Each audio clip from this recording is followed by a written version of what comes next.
Hola a todos. Hoy nos metemos de lleno en un momento que lo cambió todo. Hablamos del instante en que la psicología, dejó de ser solo una rama de la filosofía para convertirse por fin en una ciencia con todas las letras. A ver, durante siglos esta pregunta fue como un muro. Mantuvo el estudio de la mente, pues eso, en el campo de la filosofía. Parecía que no había salida, ¿verdad? Pero, a finales del siglo XIX, apareció alguien que dijo, hasta aquí hemos llegado, vamos a cambiar las reglas del juego. Y ese alguien, claro, es Wilhelm Wundt, un médico alemán que es, sin duda, el padre fundador de todo esto. Y no es una exageración, ¿eh? Creó literalmente toda la estructura, toda la arquitectura para que la psicología pudiera nacer y, sobre todo, crecer como una ciencia independiente. Y Wundt no fue de los que improvisan, no, lo hizo todo de una forma súper metódica. Fijaos, en 1879 funda en Leipzig el primer laboratorio de psicología del mundo. El primero. Este es el momento que se considera el pistoletazo de salida. Y no se quedó ahí. Poco después, en el 81, lanza la primera revista científica del sector para que los hallazgos se pudieran compartir. Estaba construyendo, pieza a pieza, los cimientos que esta nueva ciencia necesitaba para poder despegar de verdad. Vale, ¿y cuál era la idea de Wundt? Su escuela de pensamiento se llamó estructuralismo. Y su objetivo era una locura de ambicioso. Quería, ni más ni menos, que descomponer la conciencia en sus elementos más básicos. Imaginaoslo, era como si quisiera crear una especie de tabla periódica de la mente. Y para conseguirlo, diseñó un programa doble, un plan en dos fases para mapear toda la mente humana. Su modelo era como una pirámide.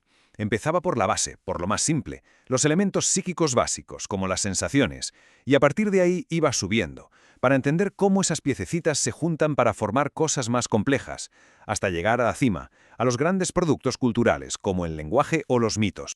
Y esto nos lleva a sus dos psicologías, que es clave para entenderle. Por un lado teníamos la psicología experimental. Su trabajo, estudiar los procesos sencillos en el laboratorio, con control total. Pero Wundt fue muy claro en esto. Los procesos mentales superiores, como el lenguaje, la creatividad, el pensamiento, eso no se puede meter en un laboratorio.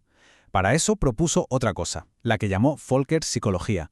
Es un poco difícil de traducir, sería algo así como la psicología de los pueblos, y requería un análisis histórico, cultural, otro enfoque completamente distinto.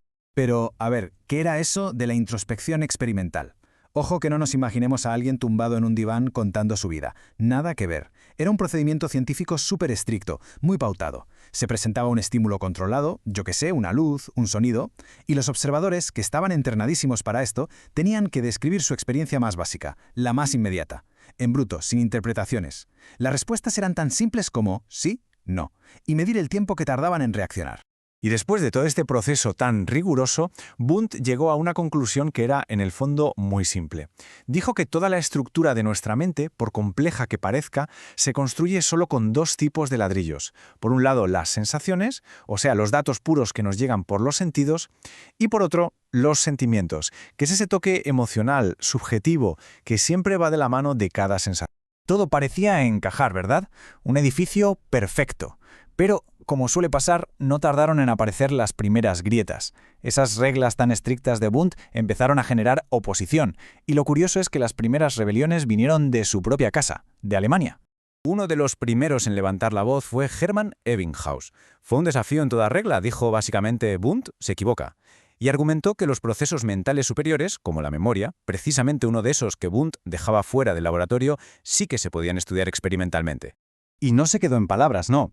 Para demostrarlo se inventó un método súper ingenioso. Se puso a sí mismo de conejillo de indias y se dedicó a memorizar más de 2000 sílabas sin sentido. ¿El resultado? Pues esta famosa curva del olvido. Lo que nos enseña es que olvidamos a toda velocidad al principio, pero luego esa velocidad se frena. Era la prueba irrefutable de que algo tan complejo como la memoria sí se podía medir. Pero el desafío no vino solo de fuera. Otro golpe, y este dolió más, vino de un alumno del propio Wundt, Oswald Kulpe. Su equipo descubrió algo que llamaron el pensamiento sin imágenes. O sea, que a veces pensamos cosas como la duda o la confianza sin que haya una imagen o una sensación asociada. Y claro, si no todo pensamiento se basa en sensaciones, la bonita y ordenada tabla periódica de Wundt empezaba a tambalearse peligrosamente. Pero esperad, que las críticas no se quedaron en Alemania. La psicología cruzó el charco, llegó a América y allí se topó con una mentalidad completamente distinta, con un nuevo rival mucho más práctico, más directo, el funcionalismo americano. El gran nombre aquí es William James, una de las mentes más brillantes de Estados Unidos en esa época. Y a James, esto de desmontar la mente en piececitas le daba un poco igual. A él lo que le interesaba era saber para qué sirve la mente, qué hace. Estaba muy influenciado por Darwin, así que la pregunta del funcionalismo era otra. ¿Cuál es el propósito de lo que pensamos? ¿Cómo nos ayuda a adaptarnos y a sobrevivir en el mundo? Y con esto, el escenario estaba listo. Estaba servido el primer gran debate, el primer gran conflicto sobre la esencia misma de la psicología. La batalla acababa de empezar. En el fondo eran dos formas totalmente opuestas de ver las cosas. Por un lado, el estructuralismo, que se preguntaba el qué es la mente, y su respuesta era analizarla en un laboratorio. Por otro lado, el funcionalismo se preguntaba el por qué y el cómo, para qué sirve la mente, y para responder a eso usaban de todo. Observación en el mundo real, estudios de caso. Era la lucha entre la estructura estática de la mente contra su función dinámica en el día a día.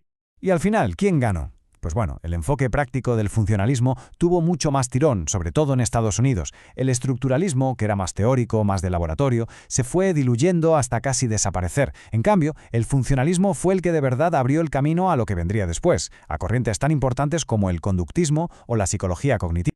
Pero con todo y con eso, es súper importante no olvidar de dónde venimos. Porque a pesar de todas las críticas, de todos los debates y las nuevas escuelas, todas, absolutamente todas, se construyeron sobre los cimientos que levantó Wundt.